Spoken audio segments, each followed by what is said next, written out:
Xo'p, assalomu alaykum hammaga. Bugun sizlar bilan PKT haqida gaplashamiz. PKT nimadi? Qancha vaqt, qancha dozada, qanaqa dorilar, qancha vaqt PKT qilish kerak bo'ladi? Xo'p, qaranglar. PKT nima degani? PKT bu postli kursovoy terapiya, ya'ni qaranglar. Oldin birinchi bilib olamiz. Bizda organizmimizda testosteron bilan sperma qanday ishlab chiqariladi? Bizda miyamizda gipotalamus bor. Gipotalamus gipofizga signal beradi. Gipofiz LG va fezgini ajratadi. LG moyaklarga signal beradi, testosteron paydo bo'ladi. Fezga moyaklarga signal beradi, sperma paydo bo'ladi.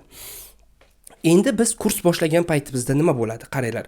Tashqaridan sun'iy testosteron kirgandan keyin miyamiz aytadiki, gipotalamus aytadiki gipofizga, bo'ldi, biza organizmimizda yetarlicha testosteron bor, kerak emas, ishlab chiqarmanglar deydi. Shunda gipofiz LG va fezgini ishlab chiqarmaydi. LG yo'qmi, testosteron yo'q, fezga yo'qmi, sperma yo'q, sperma paydo bo'lmaydi. Bu 99% odamlarda shunday bo'ladi, lekin agar kim 1% odamlarda kimdadir genetikasi zo'r, даже testosteron, o'zining tabiiy testosteroni uchmaydi, ishlab yotaveradi. Spermasi ham testosteroni ham ishlab yotadi. Bu hammasi genetikaga bog'liq. Xo'p, PKT nima degani? Endi qaranglar. Bizi tashqaridan sun'iy testosteron kirgandan keyin aytdim, masalan, LG fezgalar yo'q bo'ladi, o'zimizni tabiiy testosteron ishlab chiqarilmaydi. PKT jarayonida nima qilinadi? Ya'ni biz o'zimizni tabiiy testosteronimizni qaytarib yoqishimiz kerak bo'ladi. Tushundiringizmi? Postli kursovoy terapiya, ya'ni kurs tugagandan keyin o'zingiz tabiiy testosteronni yoqish kerak bo'ladi. Xo'p, PKT qachon qilinadi? Qaranglar. PKT siz qachonki 6 oydan 1 yilgacha kurs qilmasangiz yoki polnisda to'xtatmoqchi bo'lsangiz, shunda PKT qilish kerak bo'ladi. Yoki kurs vaqtida siz farzand ko'rmoqchi bo'ldingiz, harakat qilib ko'rdingiz, lekin bo'lmadi. Unda PKT qilish kerak bo'ladi. To'g'risini aytsam, masalan, men qanchasini ko'rgan bo'lsam, 35 yoshgacha, 30 yoshgacha organizm hali yosh, genetika yaxshi, ko'pchiligini ko'rganman-da, даже PKT qilinmagan. LG fezgasiga qarayman, spermasi joyida. Chunki kursdan keyin o'zini LG fezgasi yongan, spermasi, testosteronlari qaytgan. Chunki organizm yosh, genetika yaxshi, organizm o'zi PKT qilmas ham yoqsa bo'ladi. Lekin baribir PKT qilish kerak bo'ladi. Sababi nimaga? Birinchidan organizm zo'riqadi-da, o'zi harakat qiladi, yoqishga harakat qiladi, kuchayadi. Bu esa sizda bir payt PKT qilgan paytingizda, masalan, darrov kursdan keyin PKT qilmasangiz, organizmda testosteron yo'qdi, uni yoqish kerak bo'ladi. Qanchadir vaqt kerak bo'ladi. Kimdadir 1 oy, 2 oy, 3 oy ketishi mumkin. PKT bilan esa bu narsa osonroq kechadi. Organizmga uchun ham osonroq kechadi. Keyin kurs vaqtida qilgan natijangiz tezroq yo'qolib ketmaydi. PKT bilan tezroq qilsangiz, tezroq ushlab qolishingiz mumkin. Tushunyapsizmi? Shu uchun PKT qilish kerak bo'ladi. Обязательно PKT qilish kerak bo'ladi.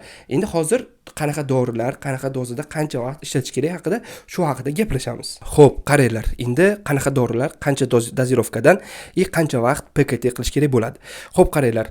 Bizda avvalgi tushunchalar bor. Avvalgi, ya'ni kurs tugashidan oldin 3 hafta, 2 hafta qolganda yoki kurs tugagandan keyin qisqa efirlarga o'tirib kursdan chiqish kerak deyishadi. O'sha bo'ldi. Bu narsa o'sha eskirgan sxema. Ya'ni bu bo'sh SSSRki davrki bu. Hozir 1000 xil sxemalar chiqib ketgan. Ya'ni PKTning 1000 xil sxemalar bor. Hamma o'ziniga qarab tuziladi. Chunki juda ham kattaroq narsa PKT bu. Lekin bitta hozir oddiyroq sxemani tushuntiraman. Bu pashta hammada ishlaydi. Nima qilamiz? Birinchi navbatda bizga HGC, klamid, sitrat yoki klamid deyiladi yoki tamoksifin kerak bo'ladi. Xo'p, qaranglar. HGCni qachon ishlatishamiz? Aytganman sizlarga, kurs vaqtida shtobi tuxumchalarimiz kichrayib qolmasligi, moyaklar uxlab qolmasligi, spermani qo'llab-quvvatlashi va PKT oson bo'lishi uchun ishlatiladi HGC. Keyin PKT davrida ishlatmaymiz, lekin PKTga tayyorlanish davrida ishlatamiz. Xo'p, qaranglar, sizlarda enantat bo'ladimi, uzun efiri bo'ladimi, tsipionat bo'ladimi, qisqa efiri bo'ladimi, propionat bo'ladimi, farqi yo'qdir. Nima qilamiz? Qaranglar, HGCni boshlaymiz. Oxirgi testosteron efirini urganingizdan keyin, oxirgi ukolni testosteron urganingizdan keyin ertasidan HGCni boshlaysiz. Ya'ni 3 hafta HGC ishlatamiz. Dushanba kuni, birinchi hafta dushanba kuni 1000 HGC, ya'ni chorshanba kuni yana 1000 HGC, juma kuni yana 1000 HGC. Ikkinchi hafta o'tgan bizda yana dushanba kuni 1000, chorshanba kuni 1000, juma kuni 1000. Uchinchi haftaga o'tamiz. Shunda yana dushanba kuni 1000, chorshanba kuni 1000, juma kuni 1000. Bo'ldi. HGCni to'xtatamiz. 3 hafta qilib bo'lganimizdan keyin, 3-oxirgi HGCni ukolni qilib bo'lganimizdan keyin, masalan, oxirgi juma kuniga tushyaptimi, shanba kunidan boshlaymiz. Ya'ni klamidni boshlaymiz.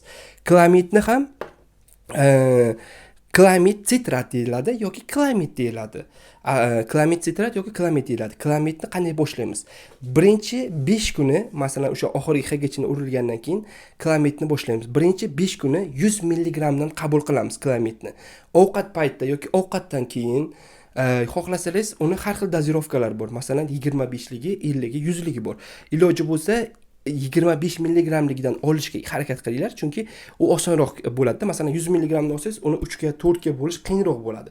Shuning uchun 25 mg-ligi bo'lsa, o'shani topsangiz yaxshi yoki 50 mg-ligi bo'lsa yaxshi. Xo'p, qaranglar. 5 kun klamidni 100 mg dan qabul qilamiz. Oxirgi xgacha ukolni urganimizdan keyin ertasidan 5 kun 100 mg dan klamidni qabul qilamiz. Keyin 100 mg dan 5 kun 100 mg dan qabul qilamiz. Keyin tugagandan keyin 2 hafta 50 mg dan qabul qilamiz. Yana klamidni 50 mg dan bo'ladi. Kuniga 50 mg dan tushadi. Boya aytganimdek, boshida 5 kun 100 mg dan, keyin 2 hafta 50 mg dan, keyin yana 2 hafta 25 mg dan qabul qilamiz. Keyin o'sha vaqtda masalan biz xgchni tugatib, boshlaganimizdan, xgchni tugatganimizdan keyin qaranglar, xgchni tugatganimizdan keyin klamidni aytdimki, boshida 5 kun 100 mg dan bo'ladi-ki, keyin o'sha paytda yana biz tamoksifinni ham qo'shamiz. Kuniga 20 mg dan qo'shamiz. Klamid bilan boshlagan paytlaringizda tamoksifinni ham kuniga 20 mg dan ichishni boshlaysiz. PKT naqasi tamom bo'lmagancha, ya'ni oxirgisi, masalan aytdim, ikkinchi 2 hafta yana 25 mg dan ichasizlar, u tamoksifinni ham shuni 20 mg dan. Masalan, klamid boshlandi 5 kun 100 mg dan deydim-a, o'sha kundan boshlaysizlar, tamoksifinni ham kuniga 20 mg dan ichishni boshlaysiz. Xo'p, bo'ldi. Keyin yana bu keyin hozir aytdim, yana bir narsalarni ko'ramiz. PKT davrida yana qanaqa vitaminlar, qo'shimcha dobavkalar, bu keyingi videolarda yana aytib o'tib ketaman. Keyin nima qilamiz? Qaranglar. Shtobi bizada PKT ishladimi yoki yo'qmi, shuni bilish uchun men birinchi bo'lib kursdan oldin doim sizlarda LG, FSG, общий и свободный testosteronga analizlar topshirgan bo'lishingiz kerak. Shtobi bizda PKT ishladimi, oldingi va keyingi holatlaringizdagi LG, FSGlar normasida turibdimi, yaxshimi, joyiga qaytdimi, shu uchun bilish uchun. Keyin qaranglar. PKT qilib bo'lganingizdan keyin borasizlar-u analiz topshirasizlar. 1-2 kundan keyin analiz topshirasizlar. LG, FSG, общий и свободный testosteronga analiz topshirasizlar. Agar LG, FSGlar normada, baland, общий и свободный testosteron ham baland, yaxshimi? Bo'ldi, PKT yaxshi, kursni o'tgan. Sizda o'zi tabiiy testosteroningiz yongan. Xo'p, keyin yana nima haqida aytsak, qaranglar, yana xgch boshlangandan keyin unaqa bo'ladi. Ya'ni o'zingizni nima desam, estradiol gormoni ham ko'tariladi. Shu uchun hech bo'lmasa 5 kunda yoki 6 kunda 1 mg dan anastrozol qabul qilasizlar, to PKT tugagancha.